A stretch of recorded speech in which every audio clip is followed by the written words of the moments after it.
Hello friends, नमस्कार। जय जगन्नाथ। जानी सांग मैंने ये पखाड़ जो मजा अच्छी को पिज्जा बर्गर ना मु खाई सारी पिंधि देती टिके साड़ी। ए महाराणी मना कर देथिले फोटो उठेबेनी। एबे कौन करबी, निज द्वारा जेतिकी हैला सेतिकी करदेली। ए साड़ी रे मु केमते लागुची। तापरे मन हैला टिके आंब खाइबाको। एई जो गंजा चूल रखिथिबा व्यक्ति जनक हेले मो सान मामूक एकमात्र सान पुओ। ये हैला ता बड़ भाई भालू। ये हैला ऋतु मानकर राणी माने ऋतुश्री। ये हैला मो सान भौणी। आपण माने तो जानिथिबे आम घरे ही गोटे गोटे कार्टून अछंती। दिन रे खाई देइतिली भात सह भाकुर माछर झोल। अरे अरे ए पानी तो बरफ हो जाय, पीबी केमिति। बोतल रु बरफ बाहर करी टिके मुहरे घसी देइतिली। कोठी थिला के जानिया वर्षा घुघु होइके माड़ी आसला।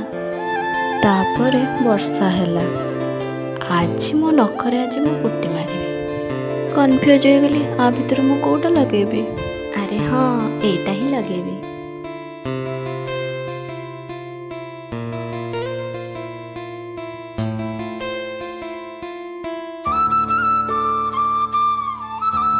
आपण मैंने जदि नुआ करी मो चैनल को आसी लाइक कमेंट सब्सक्राइब करदेवे। रही जय जगन्नाथ। राधे राधे।